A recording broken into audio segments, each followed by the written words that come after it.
बहुत ज़्यादा सवाल जो है वो आ रहे थे। ये वाले सवाल जो है रिपीटेडली आ रहे थे, तो मुझे लगा कि मुझे व्लॉग बना लेना चाहिए आप लोगों के लिए। वरना आपको पता है कि रमज़ान में इतनी बिज़ी रूटीन होती है। अस्सलाम वालेकुम viewers, welcome back to my channel. कैसे हैं आप सब? उम्मीद है सब खैर खैरियत से होंगे। Welcome back to my new vlog. तो आज भी जो हम हैं वो फूड पांडा से रिलेटेड जो है वो बात से शुरू करेंगे। एक क्वेश्चन जो बहुत ज़्यादा मेरे से बार-बार पूछा जा रहा है, बहुत ज़्यादा पूछा जाता है, वो ये कि सब लोग पूछते हैं कि जी हम काम स्टार्ट करना चाह रहे हैं, हमें भी काम करना है। मैं यहाँ पर हूँ, मुझे काम करना है, मैं गाँव में रहती हूँ, मुझे काम करना है, मैं इस जगह पे रहती हूँ, मुझे काम करना है। तो देखिए और मैं बहुत ज़्यादा आप लोगों को इस चीज़ से के मुताबिक बताती भी हूँ और मैं कहती हूँ कि करें, ये काम करें, क्यों ना करें, सबको करना चाहिए। मतलब घर में जो मौजूद हाउसवाइफ्स हैं या कोई भी ऐसी लेडीज़ जो घर में हैं, जो और कोई काम नहीं कर रही, तो उनके लिए भी बहुत अच्छा काम है अगर वो अपने ओन पे कुछ करना चाहती हैं, अपने पैरों पे खड़ा होना चाहती हैं या अपने घर में मौजूद बाकी लोगों के की हेल्प करना चाहती हैं, उनका सहारा बनना चाहती हैं। तो फूड पांडा जो है वो बहुत अच्छी आपके लिए जो है वो अपॉर्च्युनिटी है, इसको ज़रूर आप अवेल करें। फिर उसके बाद मुझे मैसेज आ रहे थे 2-3 लेडीज़ के कंटिन्यूअसली कि हम गाँव में रहती हैं, हमें स्टार्ट करना है तो प्लीज़ गाइड करें। देखिए आप जो भी हैं, आप जहाँ पे भी हैं, जहाँ पे भी रहते हैं, आप चाहे मेल हैं, आप चाहे फीमेल हैं, ये नहीं है कि अभी फूड पांडा है तो ये सिर्फ़ फीमेल्स के लिए ही है, नहीं आप मेल भी अपना इसमें रेस्टोरेंट बना सकते हैं, अपना रेस्टोरेंट चला सकते हैं, बस शर्त ये है कि आपको अच्छा खाना बनाना आना चाहिए।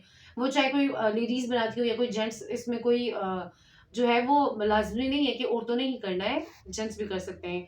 तो अगर आप गाँव में रहते हैं तो आप ये देखें कि आपके यहाँ पर जो है वो फूड पांडा की सर्विस अवेलेबल है। यानी कि फूड पांडा वहाँ पर वर्क कर रही है, उसकी जो है फ्रैंचाइज़ वहाँ पर मौजूद है। तो फिर ब ब आपके लिए बहुत अच्छी अपॉर्च्युनिटी है, आप ज़रूर अपना जो है काम स्टार्ट करें। अब आपको ये कैसे पता चलेगा कि वहाँ पर फूड पांडा की फ्रैंचाइज़ है कि नहीं? आप सिंपली ये करें कि आप अपने फ़ोन में जाएँ, वहाँ प्ले स्टोर में आप जो है वो फूड पांडा की ऐप इंस्टॉल करें।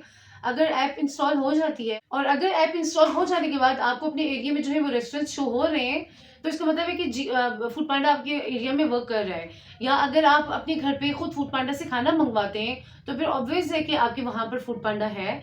या फिर अगर आपको अपने घर के इर्द-गिर्द फूड पांडा के राइडर्स कहीं आते, कहीं जाते नज़र आते हैं, तो इसका भी ये मतलब है कि आपके इलाके में या आपके घर के आस-पास जो है वो फूड पांडा वर्क कर रहा है। और अगर ऐसा है, अगर आपके घर के आस-पास फूड पांडा काम करता है, तो ये बहुत अच्छी बात है। आपको भी फिर ज़रूर इस अपॉर्च्युनिटी को जो है अवेल करना चाहिए। तो इन द नटशेल देखिए मेन बात यही है कि अगर आपकी ऐप में जो है वो आपके रेस्टोरेंट शो नहीं हो रहे, तो इसका मतलब है कि जो आपका वो एरिया है वहाँ पर ये सर्विस अवेलेबल नहीं है और आप वहाँ से जो है वो काम नहीं कर सकती हैं। लेकिन अगर आपके एरिया में रेस्टोरेंट शो हो रहे हैं, तो फिर मैं तो आपको यही कहूँगी कि आपको काम करना चाहिए, आप काम ज़रूर करें। और फिर मैं साथ-साथ ये बात भी कहती हूँ कि देखिए अगर ये काम मैं कर रही हूँ, तो फिर तो कोई भी कर सकता है। यानी घर का कोई भी फर्द जो है ये काम बहुत ईज़ी से बहुत चंद स्टेप्स में जो है वो स्टार्ट कर सकता है। उसके बाद बहुत सारे लोग पूछ रहे थे कि आपका रमज़ान में काम कैसा जा रहा है? तो देखिए रमज़ान है तो रमज़ान में काम कैसा जा सकता है? मतलब आप सबको कहीं न कहीं आइडिया होगा कि ऑफ़ कोर्स सबका रोज़ा होता है। ऑर्डर्स उस तरह हो ही नहीं सकते जिस तरह आम रूटीन में होते हैं। बट स्टिल फिर भी गिने-चुने ऑर्डर्स आ जाते हैं और अच्छा काम चल रहा है। तो ये है कि ज़ाहिर-सी बात है अब दिन को जब सब लोग रोज़ा रखेंगे तो ऑर्डर्स कम होंगे। दिन को बल्कि आज भी सुबह मुझे 2 ऑर्डर आ गए थे, अब 1-2 शाम को भी आ गए हैं। तो ये कि अगर आपको दिन में 3-4 भी ऑर्डर आ रहे हैं तो इट्स ओके। कभी ऐसा भी हो जाता है कि बिल्कुल भी ऑर्डर नहीं आ रहा, तो ये रमज़ान है। हमने बाकी सारे टाइम में माशाल्लाह अच्छी इनकम कर ली है। तो अगर एक रमज़ान में आपकी इनकम थोड़ी कम हो गई है या स्लो हो गई है, तो ये कोई इतनी बड़ी बात नहीं है, अच्छी बात है, हमें टाइम मिल जाता है। हम उसका टाइम को ये है कि यूटिलाइज़ कर सकते हैं, अपनी इबादत करें, कुरान पढ़ें और अपने आप को जो है अल्लाह से और करीब करें। तो ये तो बहुत अच्छी बात है कि अगर आपका फूड पांडा आपको उतना ज़्यादा बिज़ी नहीं रख रहा, तो आप अपना जो टाइम है वो दूसरी तरफ लगा लें। तो ये है कि इफ्तारी के बाद से लेके सहरी तक में तो वैसे सारा ही दिन मेरा आप कह सकते हैं कि 24 तो नहीं कह सकते खैर, लेकिन मैं सुबह जब उठती हूँ 9-10 बजे मैं अपना फूड पांडा ऑन कर देती हूँ और फिर सहरी के टाइम तक यानी 4 साढ़े 4 तक मेरा फूड पांडा ऑन ही रहता है। इस दौरान भी और मुझे कोई ना कोई ऑर्डर दिन को और सुबह भी आ जाता है, ये नहीं है कि नहीं आता, आ जाता है। लेकिन वो बात और है कि आम रूटीन से ये वाला रमज़ान में भी काम थोड़ा स्लो है और वो बात भी ऑब्वियस है कि क्यों है।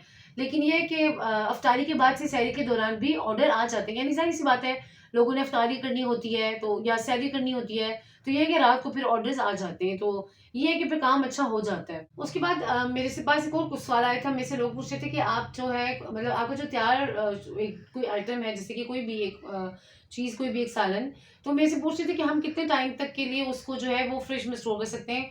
तो देखिए आजकल वैसे जो जैसा मौसम है, कभी गर्म हो रहा है, कभी ठंडा हो रहा है, तो मैं तो आपको ये कहूँगी कि आजकल का ये जो वेदर है इसके लिहाज से आप फ्रिज को थोड़ा-सा तेज़ कर दें बेशक।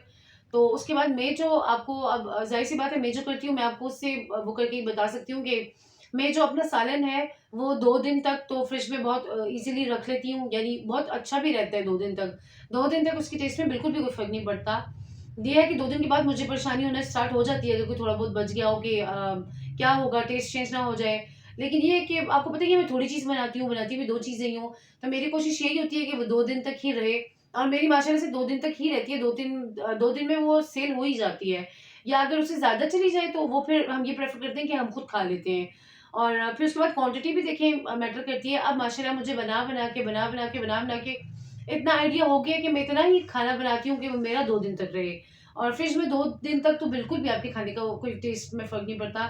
हाँ, अगर तीसरा दिन भी आ जाए तो आप उसको दोबारा रिफ्रेश कर लें, आप उसको दोबारा तड़का वगैरह लगा लें और कोशिश ये करें कि तीसरे दिन से ऊपर तो आप ना ही जाएँ, क्योंकि ऑफ़ कोर्स उसके टेस्ट में फ़र्क पड़ेगा ही पड़ेगा। तो या तो आप खुद खा लें या तो आप बनाएँ ही थोड़ा।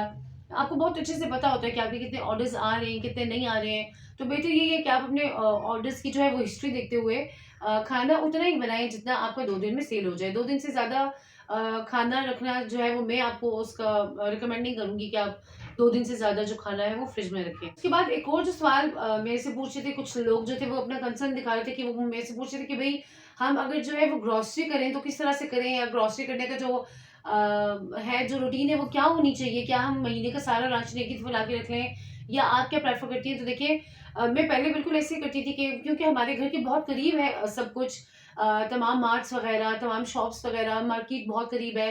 तो पहले यही होता था कि 1-2 दिन बाद जाके चीज़ ले आई, 1-2 दिन बाद जाके चीज़ ले आई। लेकिन अब क्योंकि ज़ाहिर-सी बात है मुझे खाना बनाते हुए अब साल से ज़्यादा टाइम हो गया तो अब मुझे मुश्किल लग रहा था। मुझे था और मुझे बहुत अच्छे से आइडिया भी था कि क्या चीज़ चाहिए, कितनी चाहिए। तो अब मैंने ये करना शुरू कर दिया कि अब मैं ज़्यादा खाना मतलब ज़्यादा जो चीज़ है वो लाके स्टोर कर देती हूँ। जैसे कि अब हम महीना पहले ही चावल मैंने मँगवाए थे जो थे 20 किलो, वो अभी भी माशाल्लाह से हैं। अब ये है कि अब मुझे हर दूसरे दिन जाके चावल नहीं लाने पड़ते। वरना पहले मैं पंजाब कैश एंड कैरी जाती थी तो वहाँ से मैं 1 पैकेट ले आती थी 5 किलो का या 6 किलो का। तो वो है कि वो मुझे फिर लाना पड़ता था 1-2 दिन बाद। अब जब मुझे पता है कि मेरे मेन्यू में चावल है, तो बजाए इसके कि मैं 2 दिन बाद खरीद के फिर 2 दिन बाद जाके खरीद के लाऊँ, तो उससे बेहतर नहीं है कि मैं 20 किलो का मैंने जो है वो बोरी ला के रख ली है। चलिए वो घर में भी यूज़ हो जाती है, वो पांडा के काम में भी इस्तेमाल हो जाती है। फिर उसके बाद लोबिया आप देख लें, लोबिया भी आपको अब मुझे पता ही है कि मुझे हर दूसरे दिन लोबिया बनाना ही बनाना है। तो मैं 10 किलो लोबिया जो है वो इकट्ठा जाके ले आई थी। अब क्योंकि ये चीज़ें मुझे दोनों चीज़ें मुझे इतनी लार्ज क्वांटिटी में चाहिए थी, तो मैं ये दोनों चीज़ें लेने स्पेशली हम गए थे राजा बाज़ार। फिर हम घर के लिए भी अलग से ज़्यादा क्वांटिटी में चीज़ें ले आए थे, जैसे कि घर के लिए भी हमें चावल चाहिए थे, तो घर के लिए भी चावल ज़्यादा से ला के रख लिए, फूड पांडा के लिए अलग से चावल ला के रख लिए ज़्यादा से। तो अब वो ये कि रोज़ की सरदर्दी नहीं है कि मुझे हर दूसरे दिन जाना है, हर दूसरे दिन जाना है। मुझे पता है कि चीज़ पड़ी हुई है। उसके बाद जहाँ तक बात हुई नमक, मिर्च, मसाला, तो ये है कि इनका कभी लगा रहता है, कभी हफ़्ता चल जाता है, कभी 2 हफ़्ता चल जाता है, फिर लाना पड़ता है। तो बात वही है कि मेरे घर के बहुत करीब है मार्ट्स वग़ैरह, तो मैं ला सकती हूँ बहुत आसानी से और मैं ले आती हूँ। तो अगर आपके घर के बहुत करीब नहीं है दुकानें या मार्ट्स वग़ैरह, तो आप कोशिश ये करें कि आप 15 दिन का सामान आप इकट्ठा ला के रख लें। चलें जब वो 15 दिन निकल जाते हैं, बंदे को आइडिया भी हो जाता है कितना पैसा लगा है, कितना इस्तेमाल हुआ है, कितना पका है, कितना बच गया है। फिर बंदा नेक्स्ट 15 डेज़ का जो है वो दोबारा जाकर ले आता है। या अगर आपको नेक्स्ट 15 डेज़ का नहीं चाहिए, कम चाहिए, आप कम ले आएँ। तो ऐसा करते-करते आपको आइडिया भी हो जाता है कि अब आपको महीने में कितना राशन लाना है। तो मुझे तो बहुत अच्छे से आइडिया हो गया कि मेरा 1 महीने में कितना जो है राशन लगेगा या मुझे कितना चाहिए या तेल कितना इस्तेमाल हो रहा है। तो अब मैं उस लिहाज से महीने की ग्रॉसरी इकट्ठी ही कर लेती हूँ। उसमें ये है कि बहुत आसानी रहती है। तो आज ये जो मैंने व्लॉग बनाया है मैंने मतलब फौरी तौर पे आप कह सकते हैं कि मैंने आपके लिए बनाया है क्योंकि बहुत ज़्यादा सवाल जो है वो आ रहे थे। ये वाले सवाल जो है रिपीटेडली आ रहे थे तो मुझे लगा कि मुझे व्लॉग बना लेना चाहिए आप लोगों के लिए।